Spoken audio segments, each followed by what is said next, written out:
together. Staff directed shows, plays, and staff participated in productions. And that helped to bring members of the university community to come and watch productions. Okay. And it was like bringing your family, your friends, your lovers to an evening out to gain civilization and culture, and a blend of what I call the bucolic tradition and the local tradition. Then we had academic staff, local and foreign, who were interested in cultural revival. So even the theater and film shows attracted lots of members of the community. So we're then trying to build an artistic culture that people needed to benefit from without having to go outside of campus. Yes, it wasn't easy to develop that kind of culture, but we tried to do. And people enjoyed it for education, for entertainment, and to have what we call culture of excellence. Okay. Yes. So it was a glorious time, and the elite among the staff patronized us, and university community responded to theatrical events because they knew what they were going to benefit from it. Okay. And we didn't let them down. That experience of having the members of the community come to shows with their family, with their children, with their lovers, helped us establish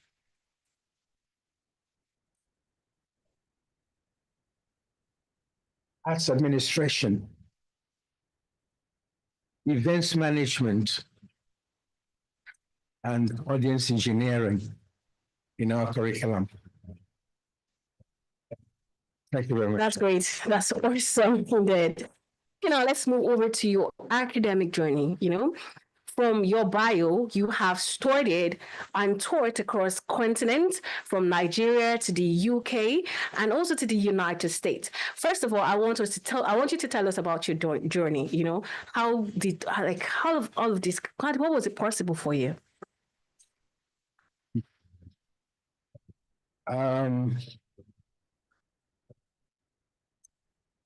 Indeed, I have traveled across continents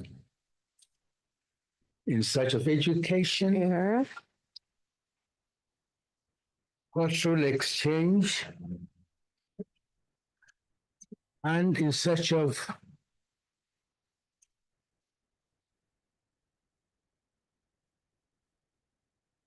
academic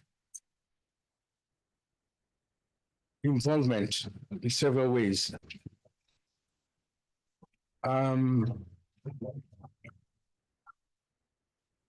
We have been involved in knowledge generation, knowledge dissemination,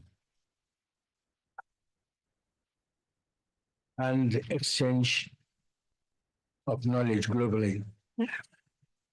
The only continent I have not traveled to is Australia. Okay. I have benefited from various cultures and experiences from the other continents. I studied in the US. I worked there. I directed plays, and I administered productions.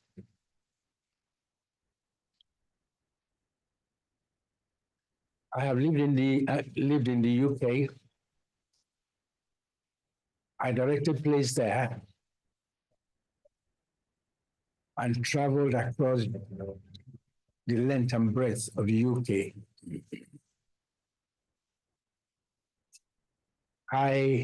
In the US, I directed a play, Busman and Lena,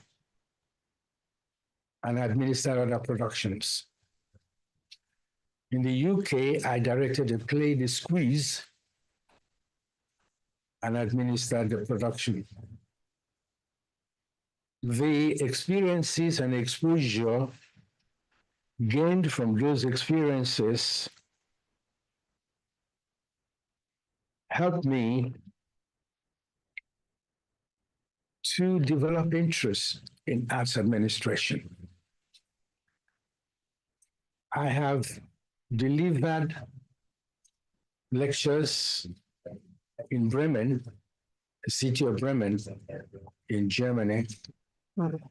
I have worked in Ghana, directed plays in Ghana, and taught in Ghana.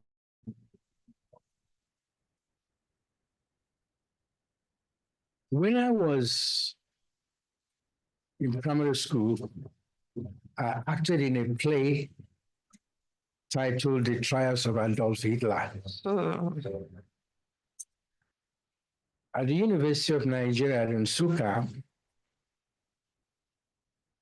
I listened to Professor Modebe, then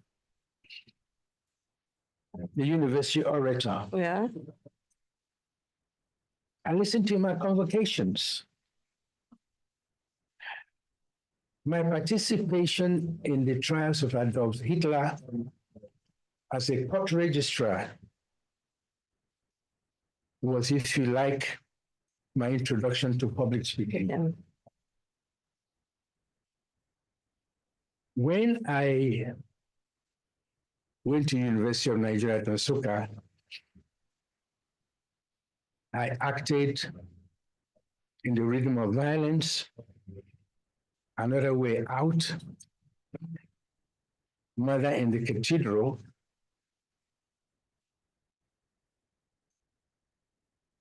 and then at the University of South Carolina in the Department of Theater and Speech, I was introduced to the art of public speaking. Awesome. And there I learned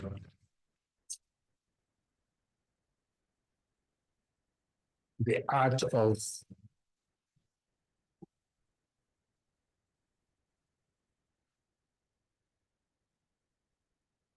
oratory.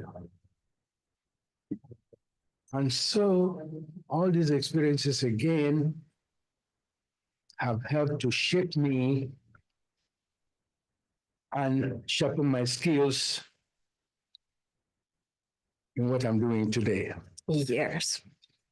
And this is where it brings me to, because I've listening to all the academic experience that you've got. How did this, influence your teaching philosophy, particularly in art administration and cultural studies? Like I said earlier,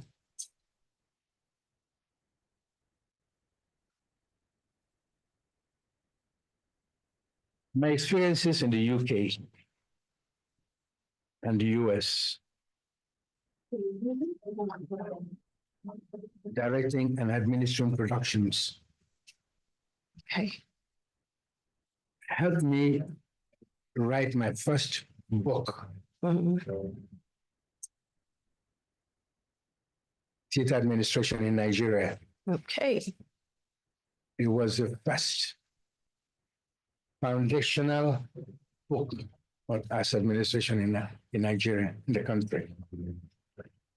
Since then, I have written 3 other books: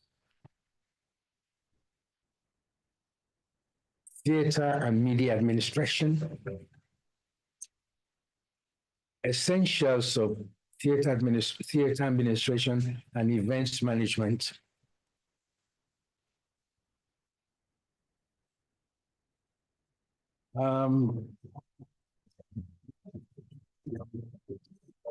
theater marketing process,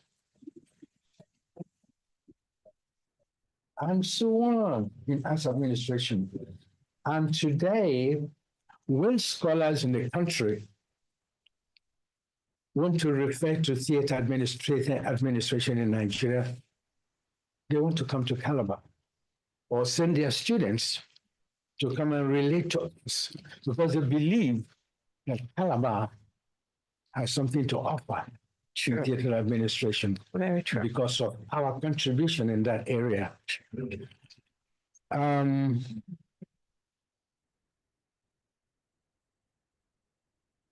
I had already said that I listened to Professor Modebe at the University of Nigeria the orator. as University Orator. convocations. Yeah. He made a lot of impression on me. So I was a student of English at Nsukka then.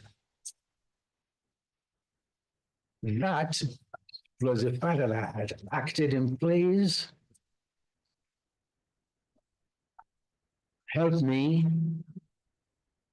with my introduction to the art of public speaking at the Department of Theater and Speech at University of Nigeria, University of South Carolina. okay. It improved my skills in diction, pronunciation, articulation, clarity, simplicity, and audiology. While I was in Ghana, I had an opportunity to make presentations in Anglophone, Francophone, Arabphone, Lusophone, African universities, and in English. So all that put together have made me what I am today and my speaking ability. So today, when I speak at occasions or events, people kind of listen to me because they think I speak with confidence, with authority. In fact, Professor Ivaris, who was VC here, humored me once by saying that I'm the only one on campus who speaks special English. So when you say I've been orator, yes, I've been orator for the university since 1988. Whoa, 1988. 1988. So when you say that, I feel I blush. Of course, it's normal to do that. That's a great achievement, you know. Yes. So, but we thank God, give God the glory. So, okay, Prof. There's, I just curiosity. Now, to your dear listeners, if you're just tuning in, you're on to 103.5 FM, and we have a special interview right now with none other, Prof. Emeritus Chris Nwamuo, who is a literary giant, a scholar, and a man whose eloquence and elegance have actually captivated generations. So I'm actually having an amazing time right here in the studio with Professor Emeritus. And also, Prof, you made mention that, the orator back then, you looked up to him while you were in school, and due to the fact that you engaged in plays and also it also helped you in public speaking, would you say this actually maybe was like a mentor guiding you to the path of oratory and public speaking? I think I will say so. Okay. Having taken part in plays and played major roles in Mother in the Cathedral, Another Way Out, Rhythm of Violence, The Trials of Adolf Hitler. That one actually got me. I want to know the character you played. Were you the real Adolf Hitler or something? No, I was the court registrar Lady court registrar. who was responsible for making all the announcements. Okay. You know, like I said, that was to me at that early stage an introduction to public speaking. All right. You have Awesome. to face the public. Yes. So, but listening to Professor Modebe at the University of Nigeria in Nsukka, Yeah. I was a second year student in English Yeah. at the University of Nigeria in Nsukka. He served as my role model, an introduction Okay. to how to be a university Orator. Mm. So when in 1988, I was appointed university orator, Yeah. I had to go back memory lane, visualizing Professor Modebe, Okay. speaking with authority, Yeah. speaking with confidence, Yeah. pontificating on what his man, the person who was presenting, Yeah. what he represented.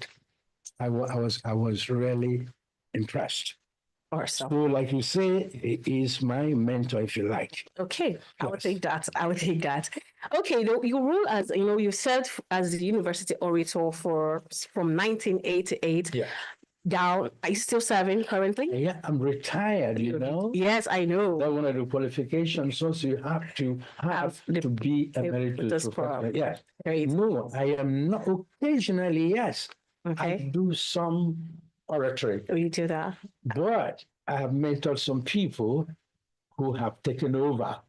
I think I'll be on your list. Yes, you're very welcome. All right. Professor Tony A. Young Nice. was a DVC Yeah. academic.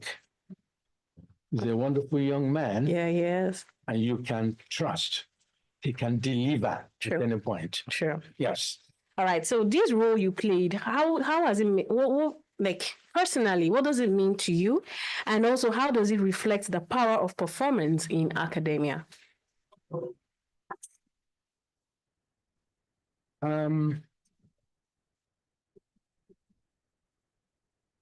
I have gotten some recognitions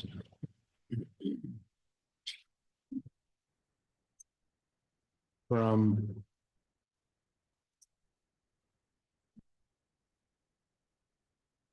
Cambridge University, University of South Carolina, Okay.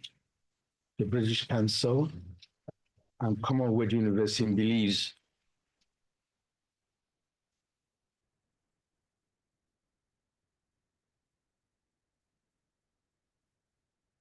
Like I say, my training at the University of South Carolina in the Department of Theater and Speech. Yeah. My school then, University of South Carolina, was a racist university deep down south. I served as a speech coach for Stage South Company in South Carolina. In South Carolina. Speech coach. In fact, that reminds me, in the US, I taught English at Midlands University. I remember one of the parents calling me up to ask me how I was qualified to be teaching English in the United States. Despite the racism and all. Yes. I felt embarrassed. I said, yes. Go and ask the vice chancellor who hired me. In fact, another embarrassment I had was one of the professors used to refer to me as Dr. No more. One more. Okay. Any more, some more. Because he found it difficult to pronounce one more. Oh. One more.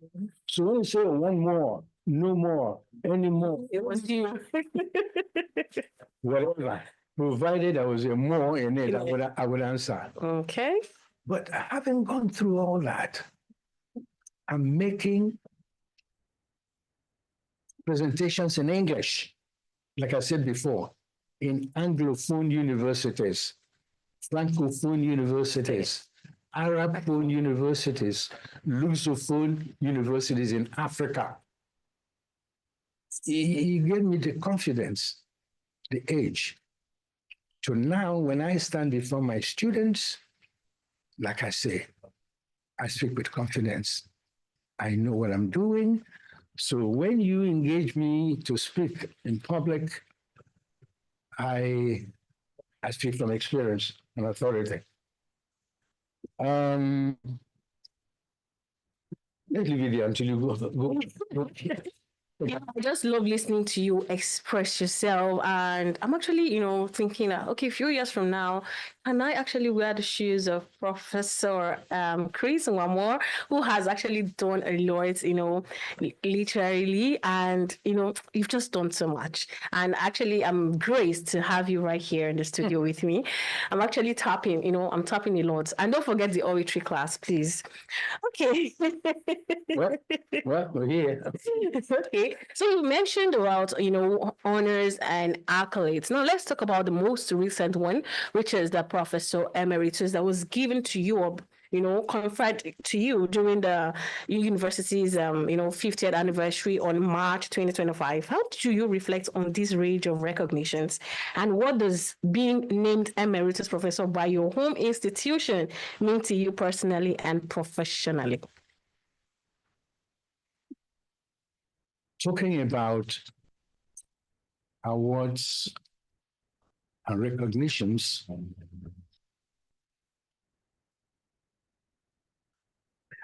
I must say,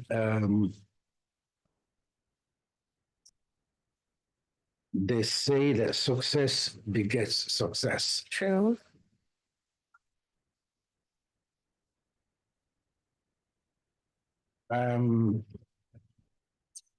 At the University of Cambridge, the British Council, the University of South Carolina, have in their own various ways recognized me. And like I said, I'm also published in the international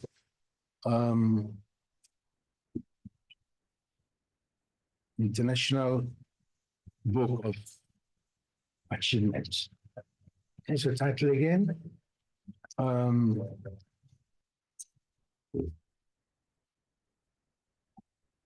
We could come to this title later. No, it's a international.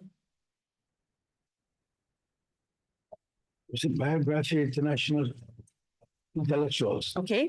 What's it again? Anyway, with all these recognitions and even here locally, Yeah. in fact, you listed my name, you listed my title here as Ochiaga Ndibo. Please, I'm not. I am not. I am Wadiohama one One. of Ibeku. Okay. I am Ugumba One of Calabar. I am Ugumba, Hafia. I am Uguizi in Arochukwu. Okay. I'm a Taifia from Itu. Wow. So I've managed, you can see titles. Then this other one you just mentioned. Yeah, the Prof Emeritus. Came up last month. Yes. It was like the feather in the cap. It was like, the other ones were preparations for this one. Okay. And so I cherish it. It's a great honor. It's the highest honor that anybody, any scholar can get from any university. And now coming from your home university makes it much more honorable, much more interesting. I cherish it. Yes. Being a emeritus professor is a recognition of one's contribution to the growth and development of the university. Of course, you know the requirements. for you to become an emeritus professor. Yeah. Part of that, you must be a senior person. Two, you have contributed intellectually. True. Must have published extensively. And you promoted the image of the university. Yeah. You've attracted funds to the university. Yeah. You have attracted visibility to the university. You're no longer a local champion. Yes. So it's an honor to me, to the university, to the discipline, and to the international community. Sure. Because wherever your name is mentioned, Yeah. people will say, yes, we heard about him, we read about him, and so on. Oh. Indeed, I'm sure the joy flowing in your hearts is is it unsurmountable or uncountable? But indeed, we actually, we are part of those celebrating with you for this great milestone you have taken. Anyways, our dear listeners, you're still onto the special series of Unical at 50, where we celebrate incredible individuals who have shaped the history and legacy of our beloved institution. We'll be going on a musical break, and be rest assured that Michelle and Professor Chris will be coming your way back soon. So do not touch that dial. We will be back.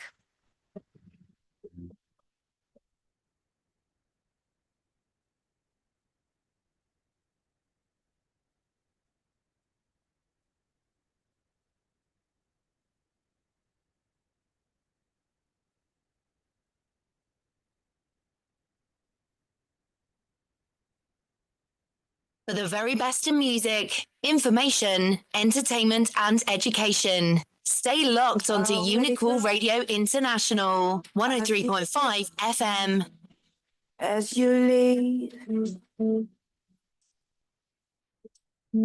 I feel it, I see it. As you leave, when we kiss, I want deep, but you're far away. Be back here, be back here.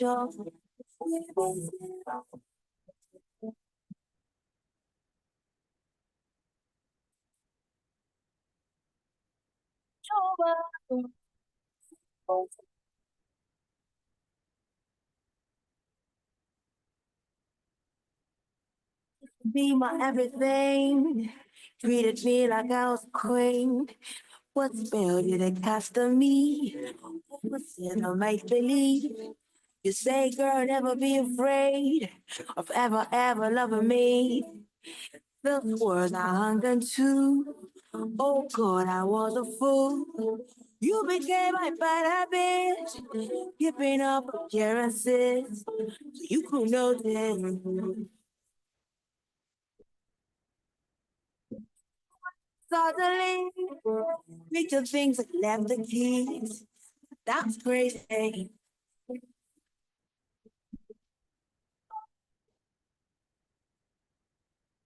Sure.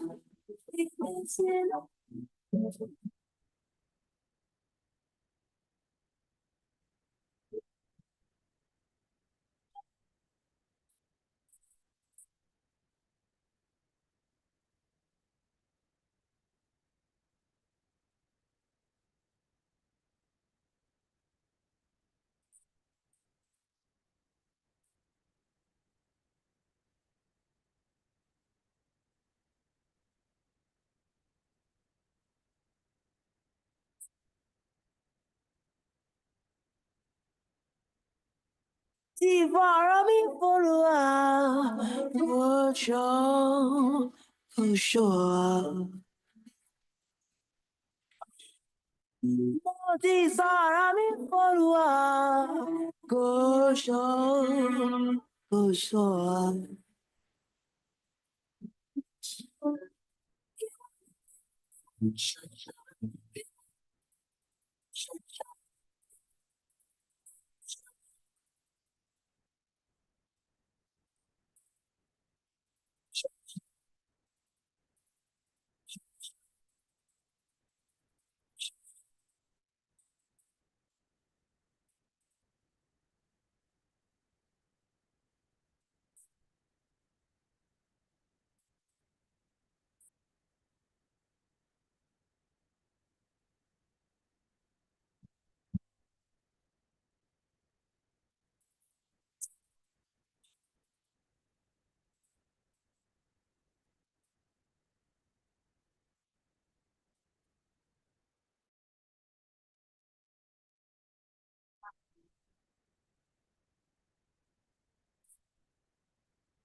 Who touched that camera? Who touched that camera? That camera has gone off. The camera has gone off.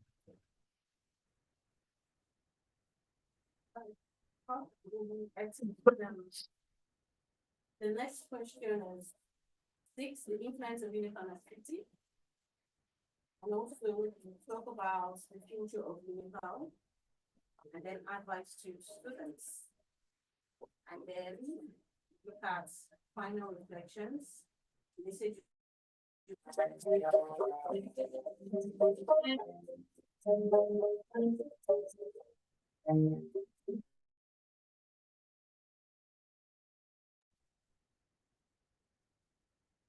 Then looking at the next question here is the influence of Unical at 50. So if you're looking at the question is about looking back over 5 decades, how would you describe